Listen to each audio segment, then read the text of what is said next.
Assalamualaikum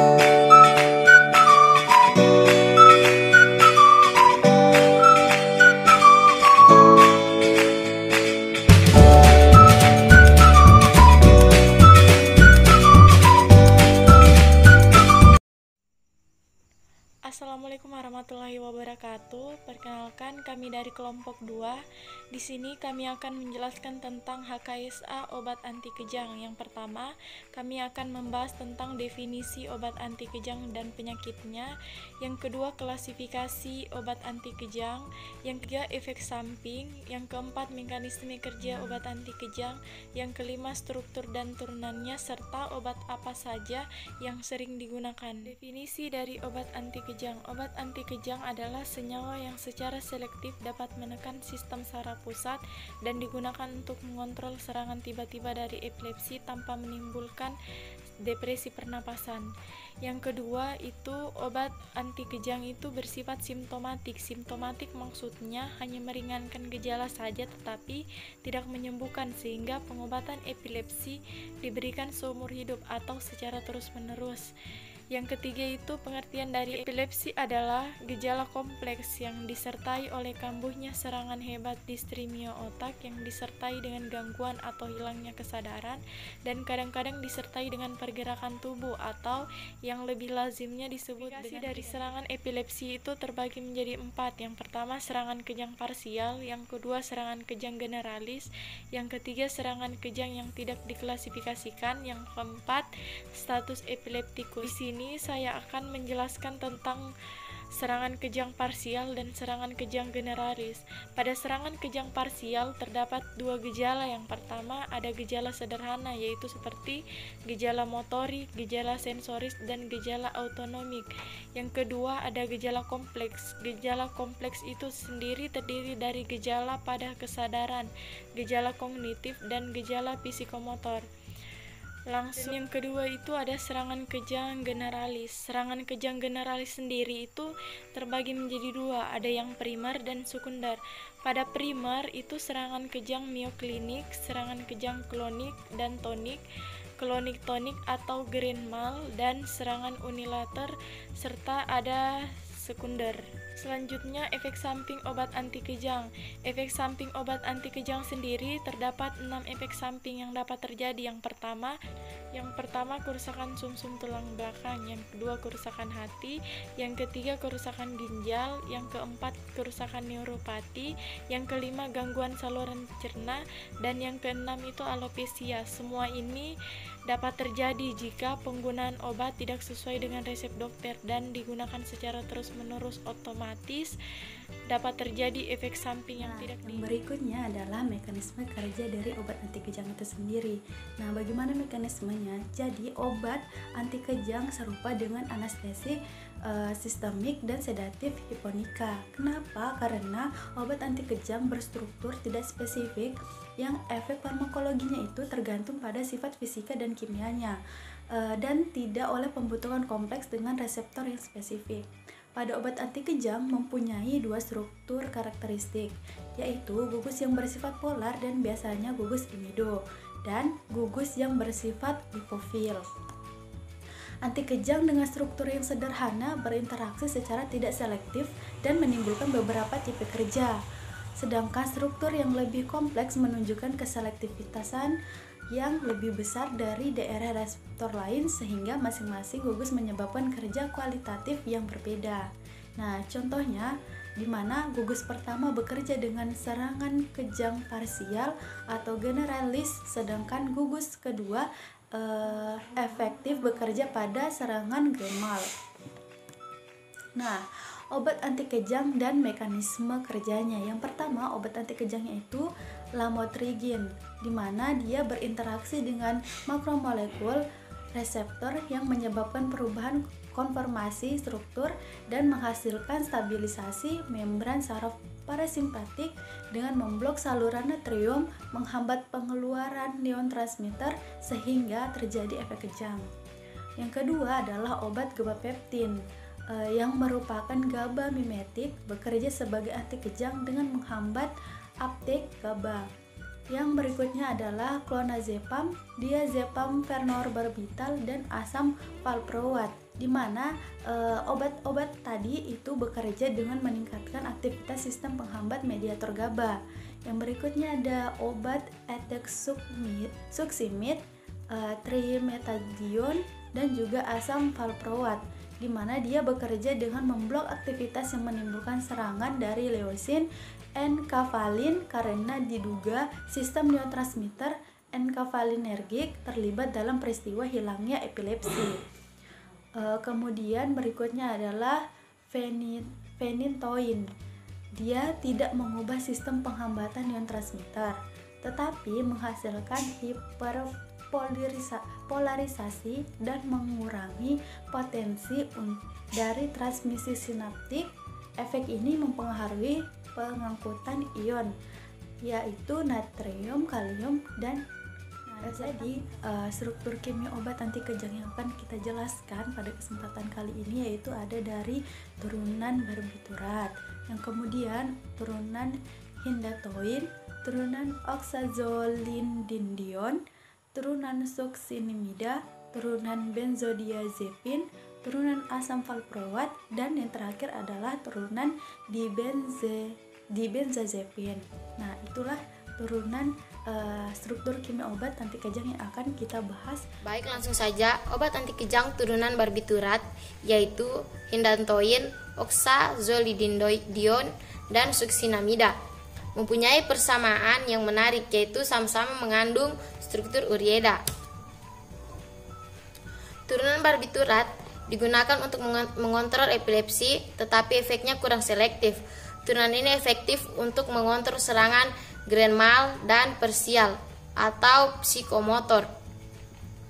Kurang bermanfaat untuk serangan petit mal. Berikutnya, mekanisme kerja turunan barbiturat dalam mengurangi fungsi korteks motor masih begitu jelas. Contohnya phenobarbital, mefobarbital, metabarbital, dan primidon.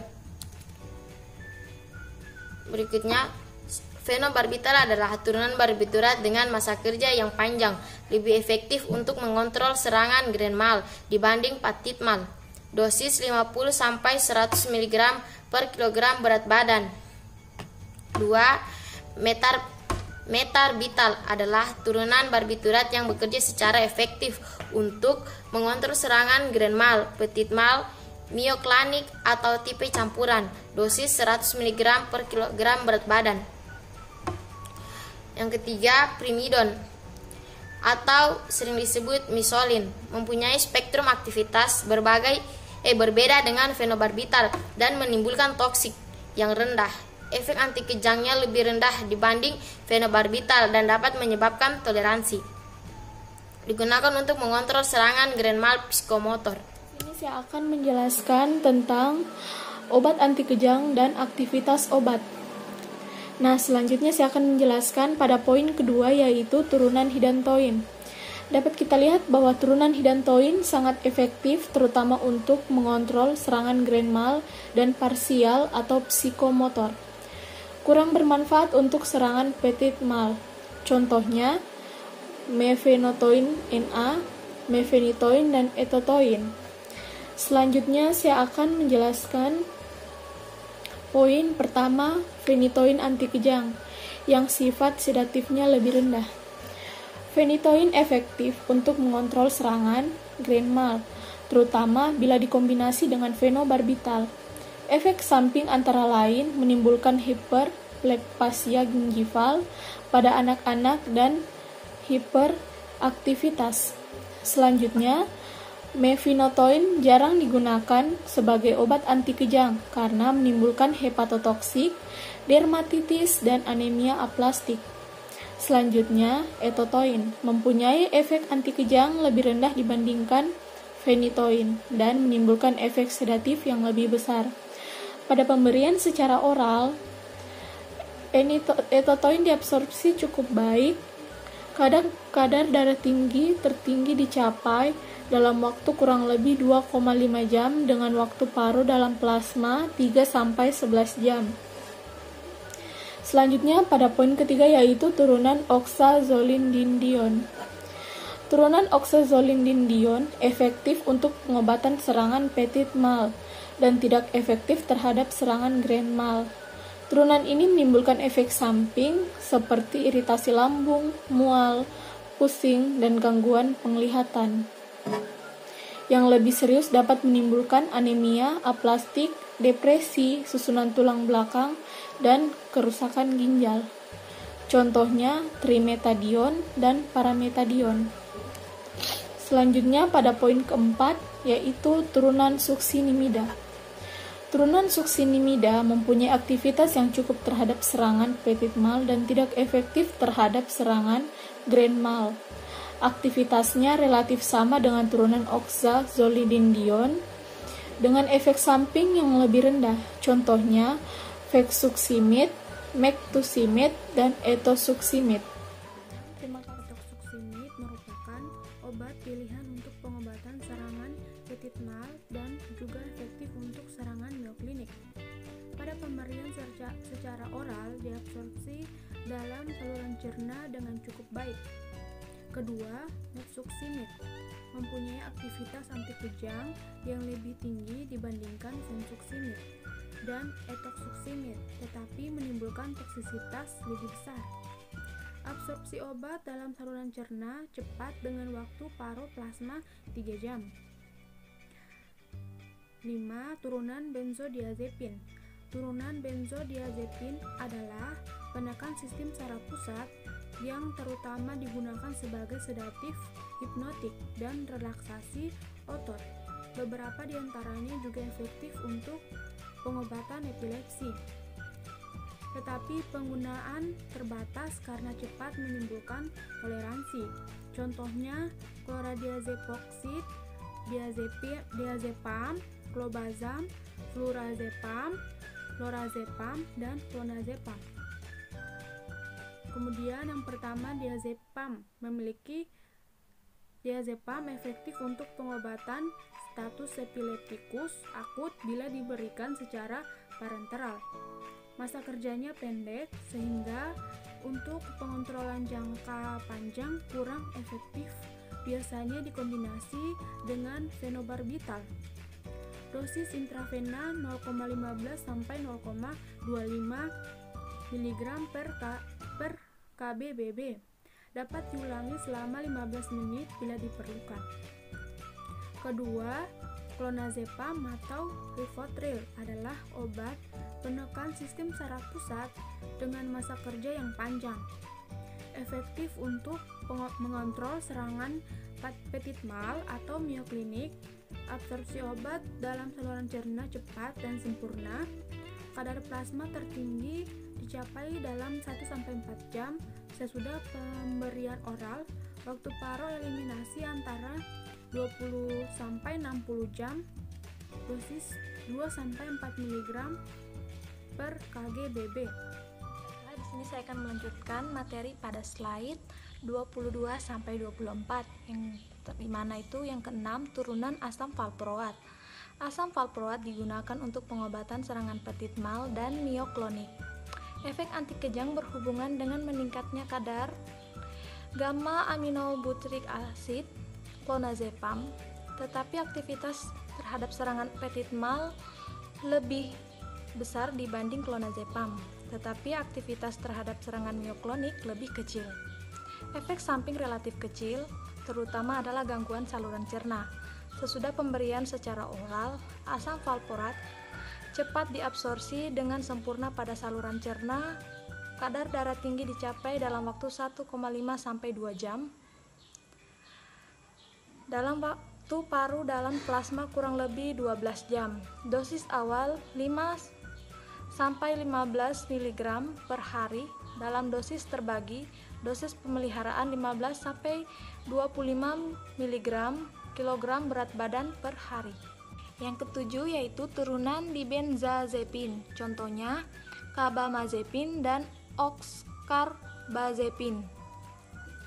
Yang pertama, carbamazepin, turunan dibenzazepin yang mempunyai spektrum anti kejang luas dan digunakan untuk mengontrol serangan epilepsi parsial, grand mal, dan petit mal. Karbamazepin merupakan obat terpilih untuk pengobatan neuralgia, trigeminal, dan glossopharyngeal. Efek samping relatif lebih rendah dibanding Phenytoin seperti mengantuk dan iritasi lambung. Dosis 400 mg per hari. Yang kedua, oxcarbazepine atau trileptal adalah turunan keto dari karbamazepin. Sifat dan kegunaan mirip dengan karbamazepin. Dosis awal 300 mg per hari, kemudian ditingkatkan 600 sampai 1200 mg per hari dalam dosis terbagi. Mungkin itu saja yang bisa kami presentasikan, lebih dan kurangnya mohon dimaafkan. Wabillahi taufiq wal hidayah. Wassalamualaikum warahmatullahi wabarakatuh.